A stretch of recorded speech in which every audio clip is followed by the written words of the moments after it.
We are the Meltdown here with yet another 2024 movie review. Thrilled to talk about this one. It's called The Substance, and it has been a big topic heading into this year's Golden Globes after being nominated for Best Motion Picture in the musical or comedy category, which is a little bit of a stretch. Best Actress, Best Supporting Actress, Best Director, and Best Screenplay. And we're here to talk about it. I'm Tim Melton. That is Tyler Johns. And we have special guest Lance Taylor here with us to talk everything The Substance. I want to start with this. Lance, you are not the biggest horror movie fan. Right. However, you watched this thing, and I feel like you walked away with a pretty positive outlook on the impact that this film could have on an audience. Yeah, back to the comedy category for the Golden Globes, and we've seen kind of these crossover films before. I mean, and when I first came across The Substance, I had heard nothing about it.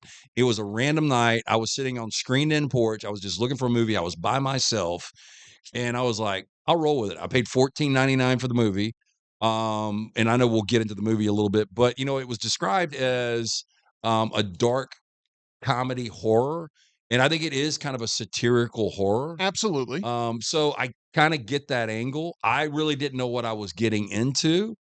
And I don't know exact running time. I thought it ran a little long, and I know we'll get to that. I would say probably 2 hours and 25 minutes.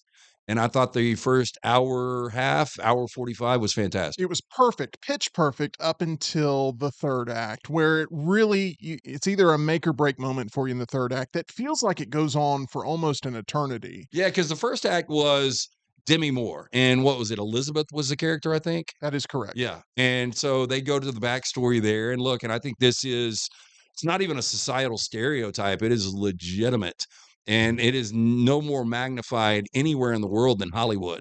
You have such a shelf life, especially if you're a woman out there, and I think that's what intrigued Demi Moore to actually take this role. I give her a lot of credit. I mean, for her to be as comfortable as she is in her own skin. 61 years old, delivering a performance like this where she literally bears all on the screen. Yeah, and plays a 50-year-old, like, Yep. and really the window, if we're being completely transparent, is 40 for women in Hollywood. There are certain one Kate Blanchett, Meryl Streep, there are certain ones that can get past that 40 number, but most, I mean, they crumble them up and throw them away, but she plays a 50-year-old that hits that threshold, and obviously, she's punted after that, but this is a real thing. Tyler, this is a movie that not only tests your resolve watching it as an audience member, but it also creates a lot of very deep conversation after it. It is a movie that we saw months ago that I haven't stopped thinking about. Creates a lot of complex conversation. What's your thoughts on the more long-lasting impact of The Substance now that it's being talked about again here in awards season? I'm not really sure because when I think of those deep conversations, I think all of that comes from the first 2 acts, and then the 3rd act is just so far out there and so polarizing, even if you like body horror, even if you like the old Cronenberg stuff, that I think it almost kills the conversation in a way. Yeah, it goes from sort of testing your value system in the first two acts and creating a lot of interesting dialogue to in that third act trying to test your resilience to all the things that you're witnessing. Let's talk about that third act because I really do think if that third act lands a little bit better, this maybe goes down as an all-timer. It's kind of crazy in that it's being presented as this sort of national television spectacle on New Year's Eve with all the executives for some reason sitting in this tiny auditorium. There's a whole bunch of topless dancers on the screen, so that wouldn't really be made for network television. What did you think about the big swing that was the third act specifically here, Lance? And do you have sort of the same criticisms that Tyler and I have Yeah, about I it? do. And reading Demi Moore's comments when she looked at the script, she was like, "It's either going to be a cultural movement, or it's going to be a disaster."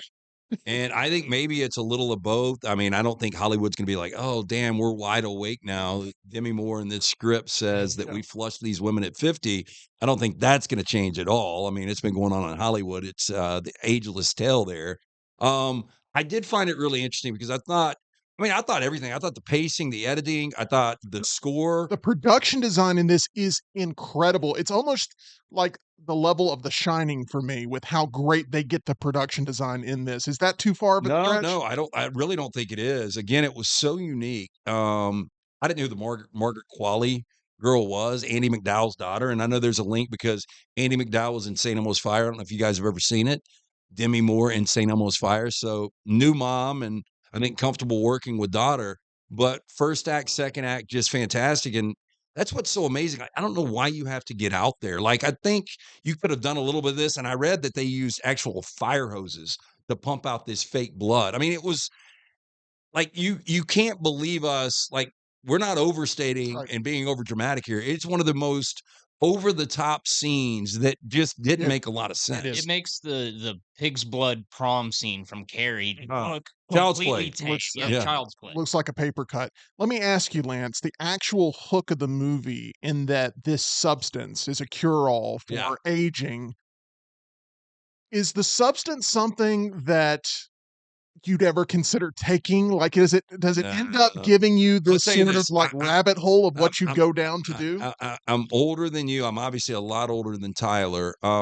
And this is hard to believe because I get labeled as a vain guy, and look, I think we've all got a little vanity in us. So there was something when I turned 50 that hit hard, but I'm getting more and more comfortable the older I get, which is kind of weird to say, but I think a lot of people do. I heard men finally get really comfortable in their skin at 70. So we'll see what happens in 20 years. With all that said, no, I would not. The repercussions, you knew they were coming, and you knew once you go from Elizabeth to, is it Lisbeth or No, it's Sue. Sue? Yeah, from Elizabeth to Sue.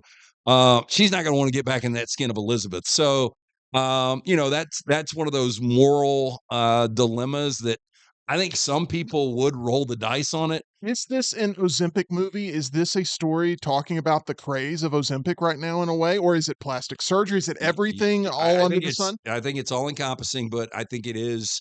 I never thought about the Ozempic angle, but I think that's probably what it is. Because Ozempic, you can immediately take this, it was a drug designed for something completely different, and now you're taking it really as a shortcut, and I know for some people it's been fantastic. I know a lot of people that are on Ozempic, but it is a shortcut for some people that would rather not go to the gym. And something that you have to continue to take and something you have to continue to monitor constantly Yeah, there to and see the and there is results. that balance, and I thought what was kinda cool is, that first scene, I didn't know what direction this thing was gonna go. You knew it was gonna go off the rails, and it wasn't gonna be good once she decided to take the substance. I thought the packaging, I thought the call, I thought everything about it was so, so freaking good, but I also thought the bathroom and whatever metaphor that stood for was very interesting, how and back to the bathroom scene in The Shining at the Overlook Hotel, just, one of these iconic scenes in that one movie where the transformation goes back and forth and takes place. So I think there was something that was very symbolic about that bathroom in the movie. I couldn't help but see the parallels there with what I saw on screen with The Shining. Tyler, one thing I love about this movie, and Lance just sort of brought it up, the substance is not a trick or a scam. Like, it's a legit thing that works. The voice that you hear, sort of the creepy instructional voice that's kinda short as a customer service rep, but always seems to answer, actually gives honest information, is a reliable narrator in this. It would have been really cheap had Demi Moore been tricked in this and then been like, "Oh, no, what have I done?" When really it was about her losing her sense of self throughout the course of the movie, which is way more intriguing than some sort of scam where she has to crawl under a weird gate in order to get something and inject herself with something that ends up not being a true sort of modern medical miracle. I agree. Even though it is extremely weird for this substance that's just called substance to have like an Amazon PO box you go pick it up from and a customer service line. I think it makes it much more stronger to have that be the angle instead of her getting tricked or duped. It Yeah. is every bad consequence is from a decision of her own making. These two actresses on screen start to resent each other, and you have to constantly remind yourself, even though you're being reminded on the call, that these are the same individual. It's very fascinating. Once again, it's why the first two acts of this are nearly perfect for me. I want to get into Dennis Quaid. Yeah, let me ask you one question, Yeah. and I do because that was a very fascinating part that he played in the movie. But David Fincher is my favorite director. Mhm. And if you've seen The Game with Michael Douglas and Sean Penn, Mhm. it had, as far as like the behind the scenes of the box, the packaging, the phone call, it had that game feel to it. Definitely did, and I wanna get into Dennis Quaid and his performance in this because I was a fan of eating shrimp before this movie, and it has sort of ruined me They on make it look shrimp. so gross. Disgusting. It's really bad. Originally, Ray Liotta was Yeah, gonna play this and part. I heard that he died during pre-production or even when the filming had started, so then they had to shift. I thought Quaid was an over-the-top character, but I think it shows you there's a lot of over-the-top guys like that in Hollywood. You know, if you've ever watched Entourage, Ari Gold is one of these guys that was based on a super agent. Um, and I think Quaid maybe a little too over the top. I would love to see how Ray Liotta would have played the Yeah. part. But yeah, shrimp cocktail, can't eat it for a while. Margaret Qualley, who plays Sue in this. First round draft selection. Imagine Number 1 being seed. imagine being a casting director on this film where you have to go find someone that you can promote as being the most beautiful woman in the world, and if they don't get that right, the movie doesn't work. You're right. In your It opinion, I mean, that was a home run slam dunk because I don't know if you knew about her even I before this. didn't. I didn't at all, and I'll tell you, I never really respected Margot Robbie as an actress till I saw I, Tonya, and I think she is got a lot of range now. Margot Robbie would have been one of these if you're just looking at pure beauty, but there was something so innocent about Quali, and I don't wanna say dumb, but maybe disconnected. And I thought, and this is not a shot at your generation, Tyler, I thought she captured your generation perfectly. Oh, yeah, she did. Yeah, Yeah. but I thought the casting was incredible, and, yeah, I'd never heard of her, but I'm a big fan moving forward. She was also in, Once Upon a Time in Hollywood. I She got remember. into Brad Pitt's car. Yeah, she laid across and she asked Brad Pitt if he, wanted a favor. Mhm. And I also cannot remember a movie in history that has more close-ups of people's butts than this one. I mean, it is, a lot of the editing of this film also requires a very distinct touch, and overall, I'll I'm tell you. really happy with this film experience. I don't know if you guys have jumped on board. You know, Taylor Sheridan's a polarizing guy, but if you've jumped on his newest project, Landman, with Billy Bob Thornton and John Hamm and Demi Moore's, she's credited. She never does anything. Like she's had like maybe 10 minutes of total screen time through 5 or 6 episodes now. But it seems like there's kind of a Demi Moore comeback. I don't know who else is going to be nominated in this category. I am going to say she's going to win though because I think there is something when you look at Demi Moore, who, I go back to Striptease. I don't know if you guys remember the movie. I never actually saw the movie, but she got in this incredible shape at 40 to be this single mom that goes to stripping to make ends meet for her family. And she got in incredible shape. So there was a time where I think she was viewed as such I mean, on the cover of Vanity Fair, pregnant. He was viewed one of these. There was reports that she only bathed with Evian water for her to go from that, it at least that was kind of the perception of her to bearing all at 61, I think she is now, and showing the flaws of a 61-year-old body. And I thought she did a really good job on screen. I think she'll end up winning the Golden Globe for this. I really do. This is a fantastic performance and one that we champion here on the Meltdown for sure with The Substance. Final grades coming up here in just a second, but I want to remind you about our friends at MyBookie, our title sponsor here at mybookie.ag. You can bet on anything, anywhere, anytime. Plenty of opportunities to cash out and win or let it ride at MyBookie. Who knows? Maybe Demi Moore should have cashed out just a couple of times throughout the course of the runtime of The Substance. Make sure you use promo code next round and bet and play absolutely anything, anytime, anywhere, only with MyBookie. All right, final grades here for The Substance. Upon initial viewing, I had this after having walked out of that third act, completely sort of heartbroken that they decided to go the route that they went. I walked out with giving this a 3.5. I'm closer to a 4 the more and more I think of it. Lance, what's your final grade for The Yeah, Substance I out would of go 5? for it. And I'll tell you this because I bought the movie sight unseen, which I've done this a couple of times. I am going to go back and watch it because I want to go from the transition of not knowing what I knew before from second to third act and try to really process what they were trying to do there. With that said, I would go 4 out of 5 because it was so unique.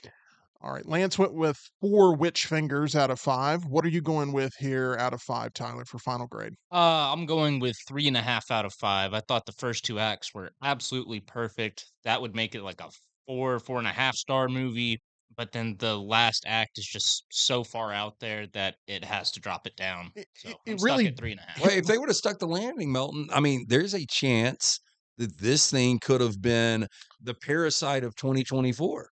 Agreed. 100%.